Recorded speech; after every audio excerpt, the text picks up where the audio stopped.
Most men will agree that there are exceptions, those rare friendships where two buddies truly understand intimacy, warmth, ease, camaraderie, and emotional connection.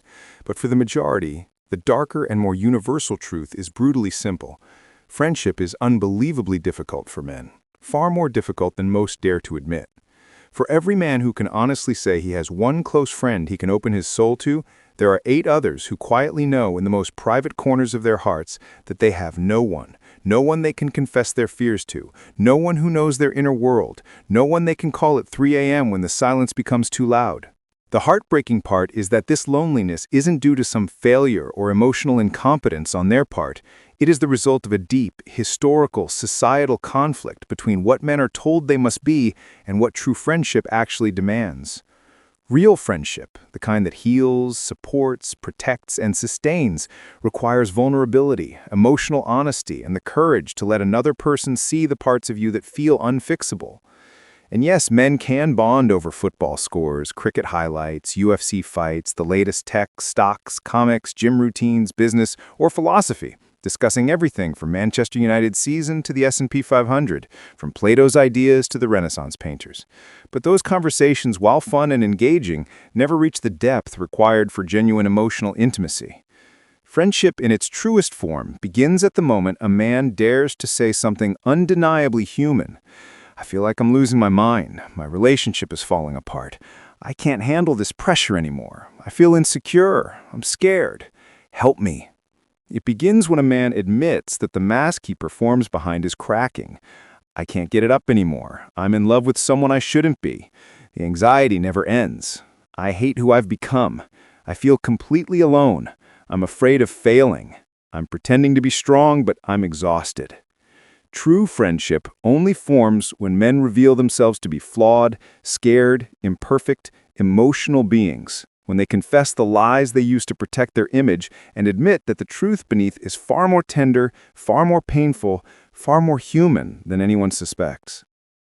Yet since the earliest days of civilization, across cultures and continents, men have been taught that being a man means being unshakable, unbreakable, emotionless, unbothered, and endlessly strong.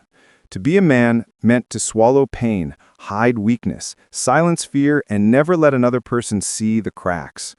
Men were told not to cry, not to doubt themselves, not to be confused, not to show fear, not to collapse, not to fail, not to ask for help, not to be soft, and not under any circumstances to appear vulnerable, emotional, or worst of all, to resemble anything like a crybaby. And so generations of men grew up mastering the art of emotional self-burial, learning to armor their hearts, hide their fears, swallow their tears, and pretend that nothing can hurt them. They learned to talk about everything except what actually matters.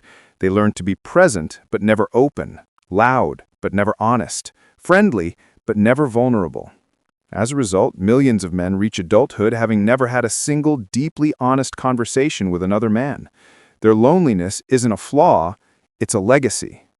But the solution, surprisingly, begins with something incredibly small and incredibly brave: admitting it, admitting the loneliness, admitting the distance, admitting the longing for connection, admitting that the silence hurts, admitting that they are tired of pretending. Men need to be told, with humor, with compassion, with gentleness, that of course they struggle with closeness, of course they find it difficult, of course they are lonely. How could they not be when nothing in their upbringing, culture, or history prepared them for emotional intimacy?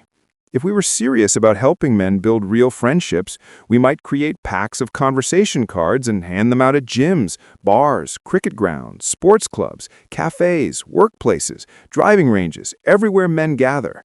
Each card carrying questions men desperately wish they could ask but never do. When did you last cry? What scares you the most right now?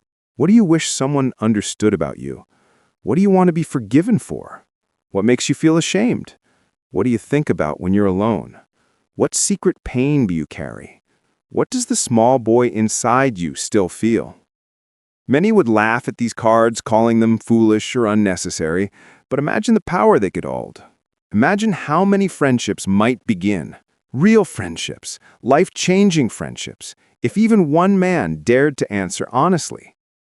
The truth is that men are absolutely capable of tenderness, empathy, gentleness, emotional depth, and incredible emotional intelligence. We can see it in centuries of art, poetry, music, philosophy, architecture, and literature created by men who felt deeply. The tragedy is not that men lack emotional abilities. The tragedy is that men rarely feel safe expressing those emotions to one another. Instead, they're raised to barricade themselves inside emotional fortresses, terrified of being judged as weak, childish, or feminine, terrified of being seen as fragile, terrified of being exposed, terrified of being human.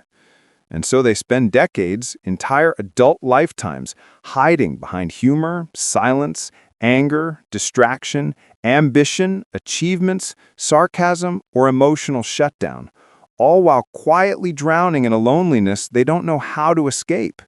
But maybe the bravest, strongest, most masculine thing a man can do today is simply tell another man the truth.